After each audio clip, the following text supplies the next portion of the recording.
Sex Talk. Hello, and welcome back to the Sex Talk. My name is Moushumi Ghose. I am a licensed marriage and family therapist, and I specialize in sex therapy. And I'm also an author of Classic Sex Positions Reinvented, as well as Love is Not a Pie, which is about non-monogamy. And so today I have two very special guests and friends of mine who I'd love to bring back on the show. Actually, both of them have been on this show individually, since they're both sex therapists and sex coaches in their own right, but they also are a married couple and they have their own coaching business, and it's called Shades of Non-Monogamy. And I'd like to welcome today Melissa LeSane and Wayne LeSane. Hello, Melissa and Wayne. Hey, Mo. Hey, Mo. Thanks for having us. Yes. Yeah, I'm so excited to have you back on the channel. It's fine. That's cool. Yeah. It's cool having Wayne now around, for these types of things. It used to just be me, and then he was kind of doing, like you said, on his own, and now we get to do it together. So it's kind of cool. Yeah. So this is very exciting for me because Melissa has been working as a sex therapist for maybe like 4 years now. 3, going on 4. Going on 4. And Wayne is a sex coach. And I want to hear all about this business that you two have been running together for quite some time now. Mm-hmm. So first of all, let's just dive in. What is Shades of Non-Monogamy? And how did you two get started doing it? Yeah. Shades of Non-Monogamy is a community, is a space online and now in person, because it started during around the pandemic. Yes, were we in the pandemic? Yeah, we were in pandemic when it started. And so it was initially kind of all online, and now it's expanded to in person as well too. And we're a space for non-monogamous people, those who are curious about it, questioning, interested more deeply and wanting to kind of explore, or already navigating non-monogamy, maybe even dealing with some challenges in their non-monogamy, or just looking for a space to kind of be affirmed and celebrated. And more specifically, we're a community, a non-monogamous community space that centers the Black and Brown and, people of color, Indigenous experiences. And so,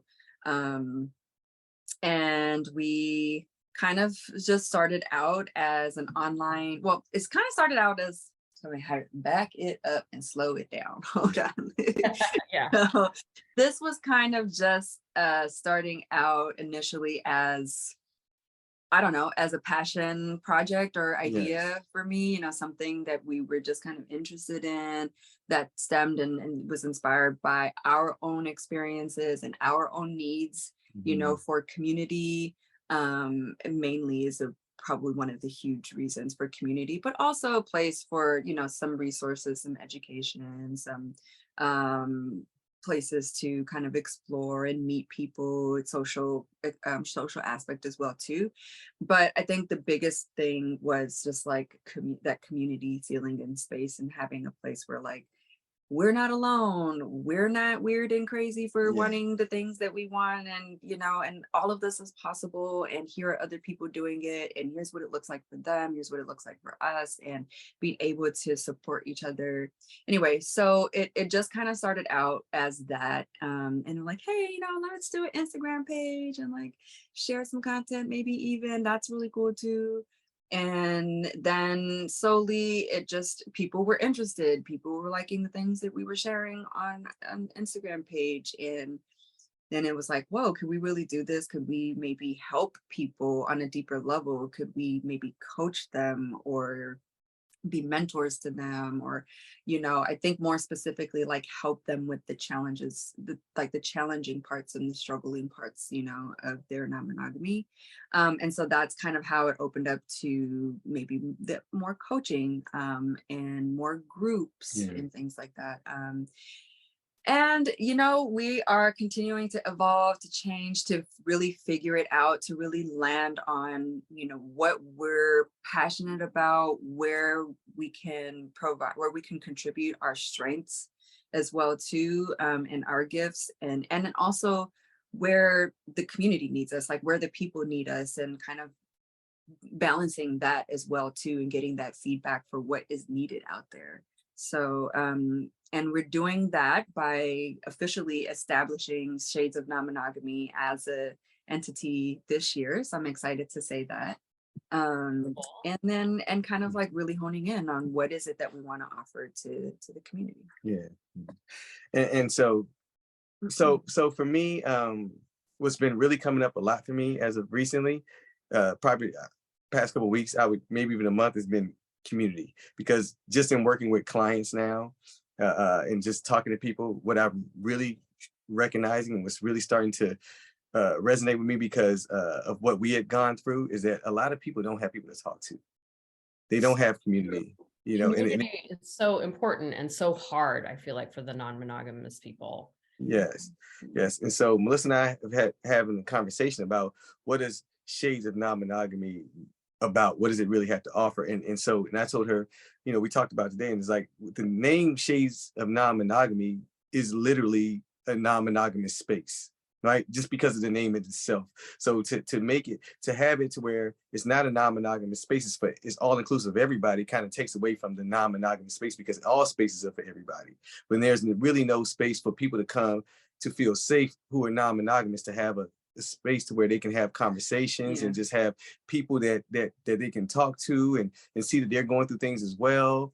And just because if I only have my friend circle who aren't where I'm at and don't know me, then I'm really going to feel alone, and I have nobody I can turn to. And so now I'm just doing it by myself. But if there's a space I can go to that's created for people who are like-minded, who are dealing with the same basic things, you know, and have the same needs, and I can be around these people to possibly build relationships, to connect or whatever. So now I don't have to feel alone. So I can maybe reach out to this person I met last week at this space to be like, hey man, I know that you were talking about this thing. I would love to connect with you because I'm kind of going through the same thing. And I think that is very positive, because what I see is that if I only hang out with a certain type of people, right, and then we only talk about this one thing, then there's no way I'm be able to move into the space to where if I'm not where they are, like, sorry, let me be very specific. If I'm dealing with people who think only monogamous ways, but I have a non-monogamous mindset, and now I'm having issues with my non-monogamous relationship, they don't understand. They won't get it. So now, you know, who do I talk to? Who do I go to? You know, but if I have a space that's with non-monogamous folks, I can go there and I can work through or help process a lot of things I'm going through.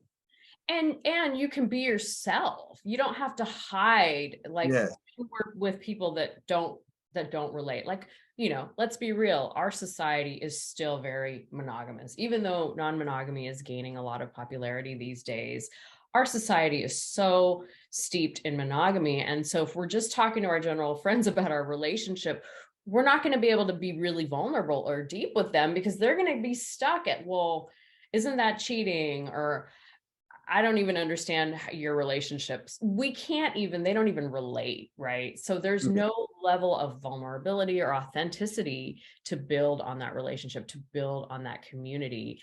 And we're then hiding ourselves because of shame, or because we just don't feel like we connect. And then we also stop growing, right?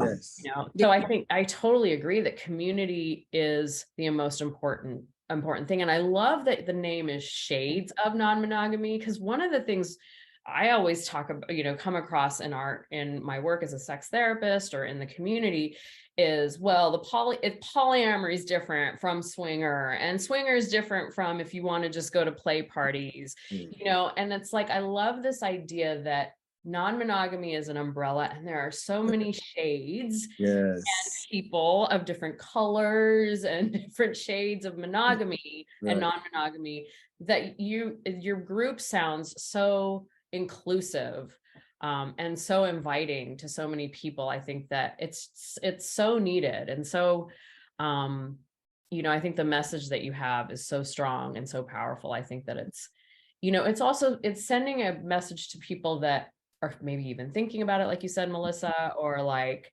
are in it and have no one to talk to.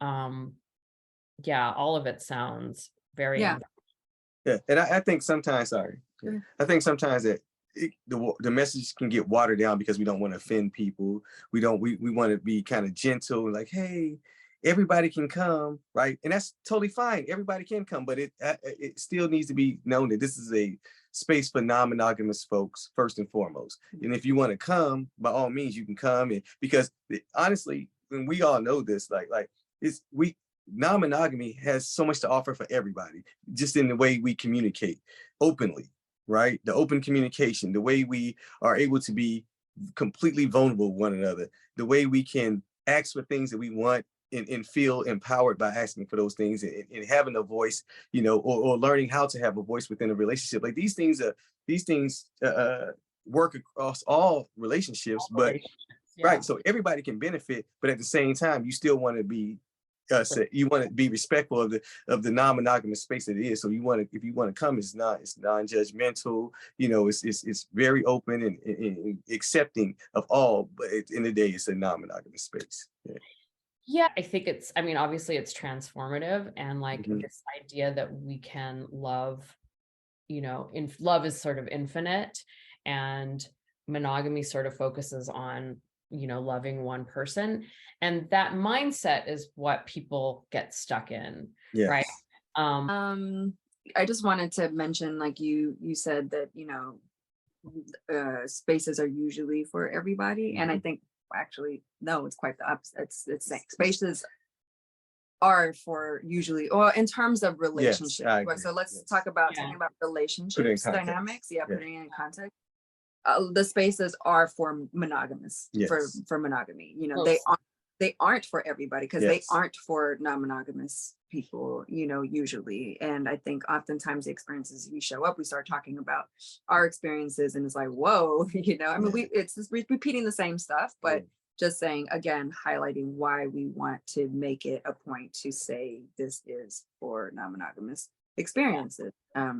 Because like you said, it can even hinder our growth, and it can, I think, start to creep in and kind of hook onto those parts of us that, it's hard. We're like going against the grain of what society is saying is healthy, or is viable, or is, good, or possible, and all this stuff. And so we already kind of deal with that, and that's not even to include the rest of the intersections of our identities. Exactly.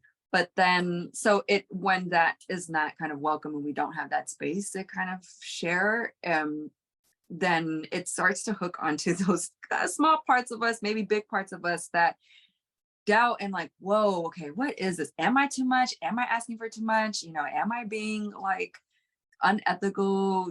Just all of these things. Am I promiscuous? Am I promiscuous? Am I a bad person? Yes. Am I selfish? Am I, all of these things and messages we get. And so it does become, I think, detrimental. And so we want to celebrate that. And we do. I know sometimes I feel like when I come on here and I talk about shades and I start getting all passionate and I talk about non-monogamy, and I see myself like rising up, or creeping, well, not rising up, but creeping into this space of just that. I think sometimes people can feel like, oh, that's so utopia, utopian idea, or like have your cake and eat it too. Clouds, like this isn't actually, like, how does this actually look? Really work? What does it really look like, and what's really possible? And are you just doing, like, you're just doing this just because whatever, you're just fantasizing all this stuff? And it's like, but why can't we do that? You know what I mean? What is wrong with like expanding our fantasies about what relationships can look like? I mean, we already do that in romanticizing our relationships in general, so why can't we do it this way and add multiple people into the mix? Well, I think that the idea that most people have, and this is kind of piggying back on what I was going to say, is that non-monogamy is not this like easy, always fun, let's just go, sleep with whoever and like have this, like, have our cake and eat it too idea, right? That non-monogamy is actually hard because, having a relationship is hard, and having feelings is hard. And now you've got to talk about feelings and relationships on an ongoing basis in order for your non-monogamy to feel good for you and your partners. And I think, people miss that piece, and the heteronormative community and the monogamous heteronormative community, they're not talking about stuff, right? And in fact, monogamy is a lot easier because you're not dealing with emotions, Yes. and not in the same way that non-monogamous people are leaning into, this is going to make me jealous and very insecure, and we're going to do it anyway. Right. There's this idea that you've got to have this like certain personality type to be non-monogamous, that it's better for people that aren't jealous, or that people that are experiencing jealousy are somehow not doing monogamy right. And so that kind of piggybacks on this idea of community. That's why we need community, because it's hard already to be non-monogamous, let alone already be shamed, by society for being non-monogamous, adding on to the other complexities of having other partners and multiple relationships, feelings that you are like, that are really hard. And I don't know, that I feel like you two probably have a lot to say about that, because you've been non-monogamous for quite a while now. So you're probably very familiar with those uncomfortable feelings that come up. Yeah, and so I'm glad you said that, because it leads me to my thoughts of, like, I remember us just going through it and not having anybody. We didn't have any support. And I know we speak about this often, because it really was hard for us. Like, it wasn't that we can pick the phone and call somebody. We had to kind of like deal with it between one another, and we struggled. It was some hard times for us, and we struggled, and and this is what even put us on the path for Melissa to even go to school to become a therapist, because of how we struggled, and how she started seeing a therapist, and how she tried to figure out what's going on with herself, and then I'm trying to figure out what's going on with us, and not understanding all the different parts of it, because we're in it like anybody else would be in it, when we're struggling in a relationship, and so which again led us to, okay, you know what, I would love to support other people, because this sucks. This is hard. There was nobody for us, but we've done the work, and we've put in the effort, and we see what it looks like now, and we can be so helpful to other people. And I understand, and I see now that I want to tell people that, man, you're not weird, you're not different, you're not alone, you're not, so many people think like you, so many people going through the same thing you're going through, and it's and now that, and I said this to a couple of times now, and now it's kind of become part of what I say, is that me and Melissa have been doing it for so long, just as yourself. And so when someone comes to you and they say, oh, you know what, you listen to about 5-10 minutes about what they got going on, you already know. You might not be able to tell them, because you don't want to take that away from them, but you know what it is already. You can kind of like, yeah, it's just common. Yeah, so common. Yeah, right, because you've experienced it so many times, you've heard it so many times, you kind of know. And it's like, man, if you only knew that so many people are dealing with what you're dealing with, and I can give you the tools to help you work through this, and I can give you the space to where you can come and be around other people, so you don't feel like you're alone. So it's not just you against the world, and people think that you're different. It's not. How about that? Everyone's different, right? Let's reframe it. Everyone's different. Right, we all have different needs and desires and wants, and every group is not going to fit you, but you can find the people that fit you, that you can completely feel comfortable with sharing all the things that you want to share about yourself. Right. So I have a personal question for you too, and feel free to answer, however you feel comfortable. But when insecurity and or jealousy comes up in your relationship, or has come up in your relationship, because I'm assuming that it has. I feel like you can't be non-monogamous without it. It happens in monogamous. It happens for everybody. Yeah. Are there any tips or advice you'd give to people around dealing with jealousy, insecurity, fear of abandonment, those types of really uncomfortable feelings that come up for someone that's new in non-monogamy? Yeah. So off the top of my head, I tend to kind of be emotionally focused. I really like talking about emotions or emotional experiences. And so my go-to really about everything, I think in all things, it's always my answer, is just like, is to just slow it down a little bit, and not necessarily like, because I think too, I've been triggered by the slow down. Like, wait, so you're trying to take all the things away from me? No, no, no, no. Like, it doesn't mean stop the things, stop seeing the people. No, just Thank your you. Yes. experience, you know, or what's your like, what is kind of, I'm really getting down to like what you're feeling in your body, you know, in that moment, or try to kind of pause for a moment, slow things down for yourself, whatever, in a moment, as often as you can, and just, and tune in, right? And like tune in and tune in and tune in, and take this as an opportunity to be curious, you know, to see what is coming up for you, you know, to not, yes, to acknowledge that this is scary, this is really uncomfortable, I'm scared, you know, but, and I think that's the thing, I think we don't do that. It's like kind of like obvious, but it's not obvious, right? It's, I don't think that we slow down, feel what it's feeling like in our bodies, like pay attention to that, like pain in our chest, you know, and this in our stomach and things like that, and then, and welcome it and say, what is this about? Like, what is this trying to tell me? Or what's, you know, what's coming up for me? And, oh, I'm scared, or, oh my gosh, I'm, you know, This really, reminds me of something whatever, this reminds happened. me of this thing. Yeah. Yeah. And so getting curious about that, and kind of, to the extent possible, being vulnerable with yourself, and then being vulnerable with your partner.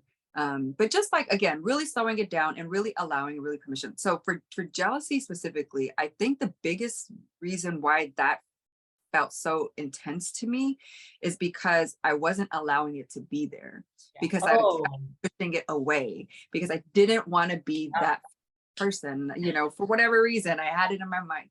We can curse here, right? Yeah. I didn't want to be that. You can get it if you can. I didn't want to be that person. I didn't want to be jealous. I didn't want to be the jealous wife or whatever, or like, oh gosh, you know. We want to be the cool girl or the cool chick, yeah, I the want to be cool the one who's partner. I'm down cool for with everything. everything. I want to be the wife who's so supportive and all these. Yep. I don't want to be the insecure one, and all of that. So because I didn't allow myself, that's why it was there so strong. And I swear to you, once I was like, okay, I stopped judging myself for feeling jealous. And I was like, yeah, I'm jealous, you know, I feel jealous. And I'm not saying this is going to work for everybody so quickly, or just because they acknowledge that they're jealous, that it's going to dissipate and go away. But I mean, I'm long-winded about this, but I really just really want to invite people to be vulnerable with themselves, and with their partners once they're vulnerable with themselves, and to allow really the feelings to kind of be there, and be curious about them, and let them kind of flow, you know. And so, and that might sound a little abstract, and I'm gonna sit in moment for a moment.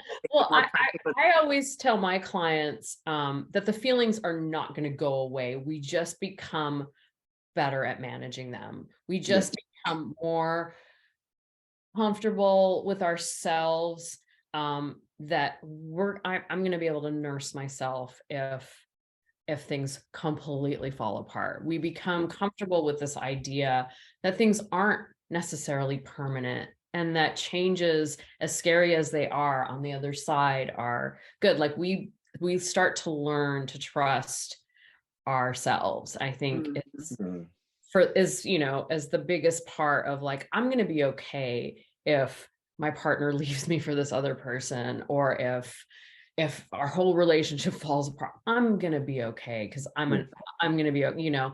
And so I think, you know, over time, the feeling doesn't go away. You're still going to get jealous. Sometimes you're going to get so activated and triggered that you're going to, you know, feel crazy.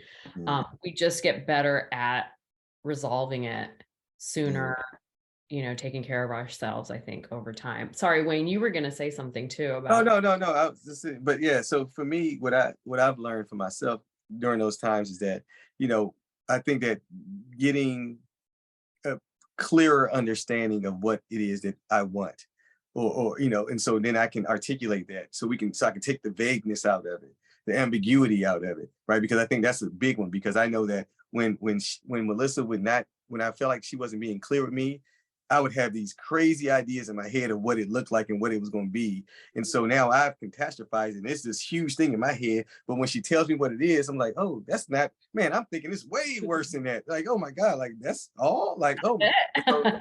So, and just so in becoming, like she said, just curious and just asking a lot of questions. So that now that person can basically, tell you what it is that they want. They can tell you as best they can.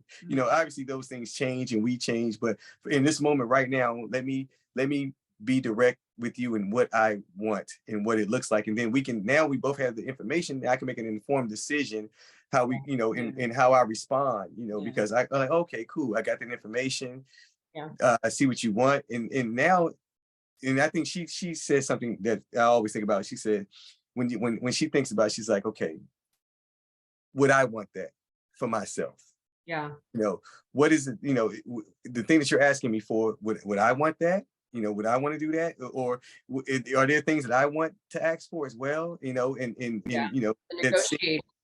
Right. Yeah. And so I'm like, man, that makes sense. Like, okay. Yeah. And so those are things that I feel like we've learned to come, to work together with. And sometimes maybe in a moment that something feels so overwhelming, maybe I just need to, we maybe need to take a minute to go really think about it and then come back, because in that moment we may react really big because our emotions are running high and the feelings are like, man, it's like, okay, what?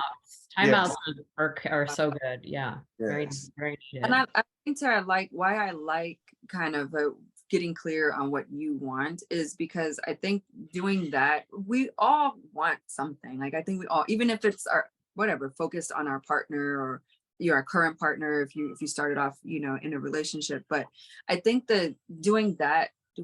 Okay. Yeah, so I like that because I think when we, again, dealing with jealousy or any kind of difficult feelings, I think it's really easy to want to say, of course, what you don't want, of course, it's important what you don't want, but also sometimes that can be like a stop sign in our process of like, I don't want this and I don't want this and I don't want this, but it's not really saying what is okay and what we do want and how we can do this or do something. And so just the tip to not just stop there at what you don't want, but then kind of take it a step further and keep talking. It's just a conversation. I'm just expressing what I feel. It doesn't mean we need to change anything just yet.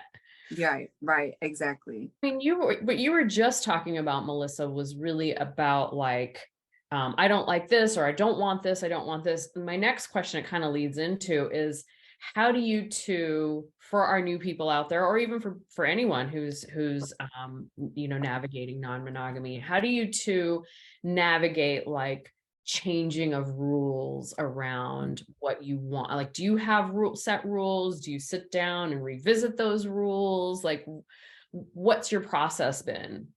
Or do you have a process?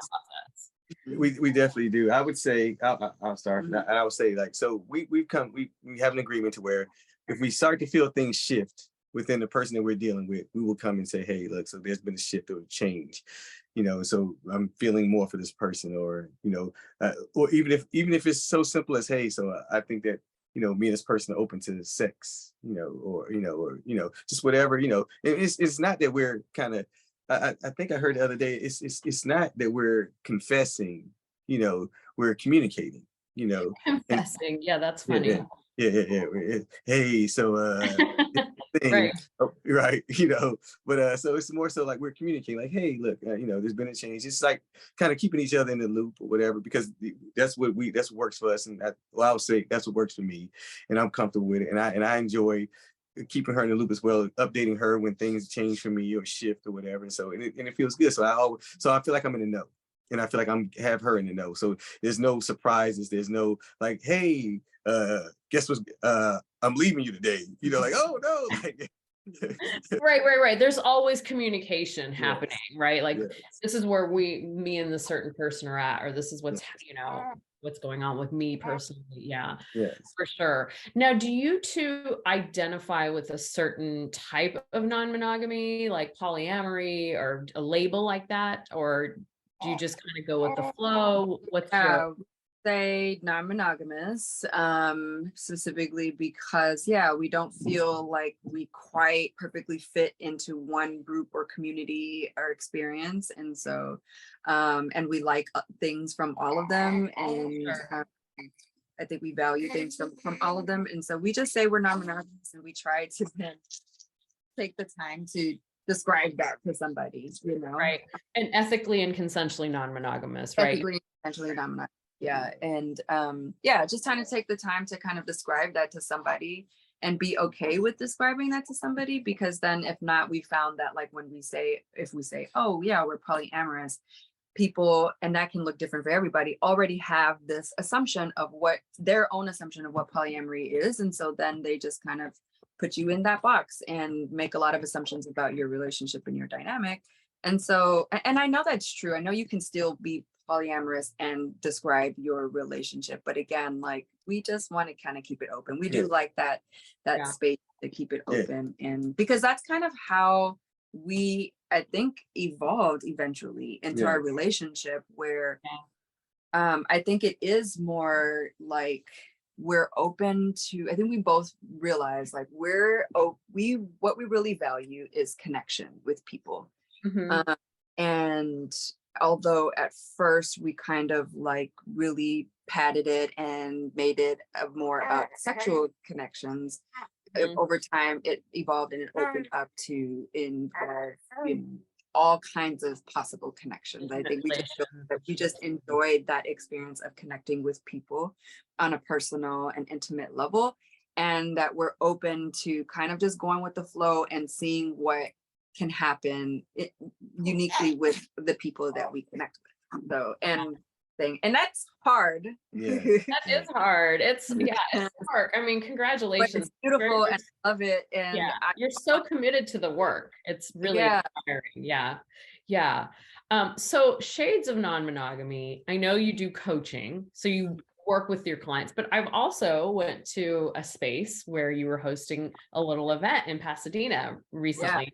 So you also have events where people come together and socialize and meet each other.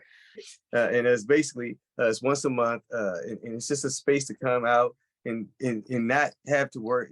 It's not a space to come have to process emotions or feelings or anything like that. But it's at the same time, it's a space to be around a bunch of people still like-minded who think like you. You can listen to music, you can dance, you can have a conversation with people, just connect.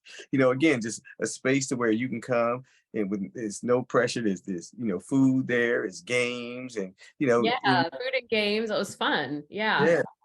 So it's just a cool space, you know, to where I can be like, oh, hey, you want this let's go out on Friday and maybe we'll meet some people, you know, who are like us or think like us, and they'll be really cool. And because a lot of times, and I remember saying this to some of you, like I remember going to a swing club for the first time, and what I felt was like I was like, wow, these people here are so much more relaxed and open and, you know, and chill, like not like going to a regular club where it's like everybody's kind of like standoffish or guarded or they are like I'm gonna have to get up for a second. But they're like not able to just relax because of the environment that we're in. But in these communities, in these spaces, it seems like I've always felt very welcomed. People are so nice and so open to just coming in, like, hey, you know, you're welcome to come in and just show up, and we can hold space for you, and that feels so good. It's just like, oh wow, I can come and just feel relaxed, and I think that we're trying to create spaces like you can just again come and just be relaxed. Like it's so cool. Just come as you are. You know, no pressure. Have fun, enjoy. Talk to people if you want, ask questions, you know, because everybody, like you said, everybody's at different levels and, you know, at different stages in their relationship, you know, or their journey with non-monogamy. And so please come in, you know, it's something for everybody.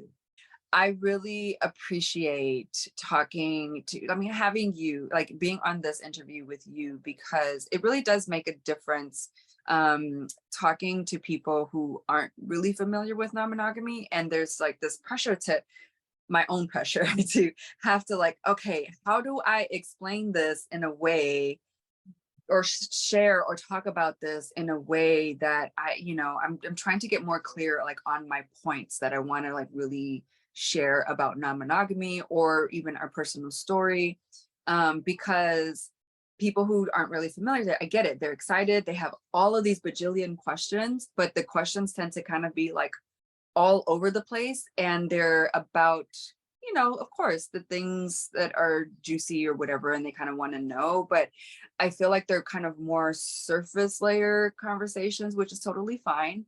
But it just doesn't always help get to the things that I think that I would want to share about non-monogamy. And I feel like when we talk to people who are familiar with non-monogamy, we get to it. The questions are different, you know, they're different types of questions that are asked.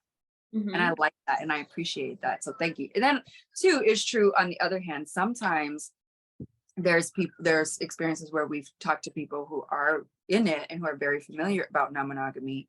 And then I think too, it just kind of just becomes this like, I don't know, preaching to the choir. We're just talking to each other. You gloss over the stuff that other people need to hear about. Yeah.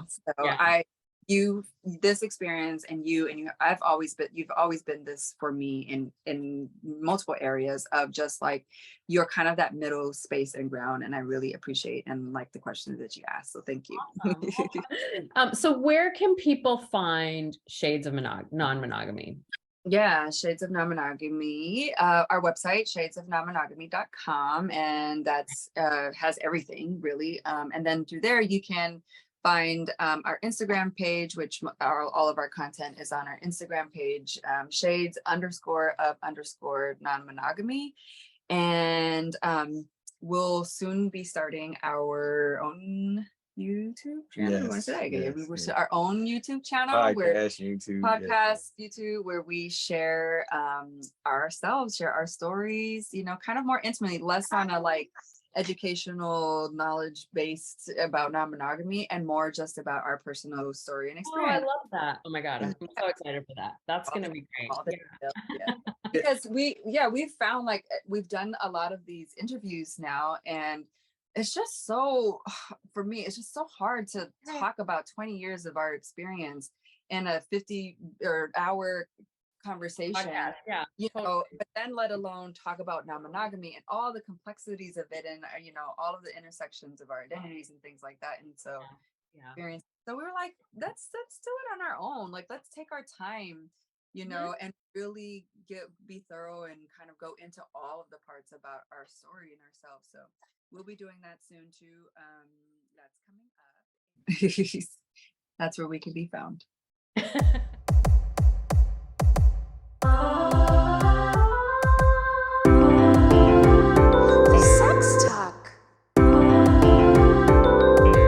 The Sex Talk.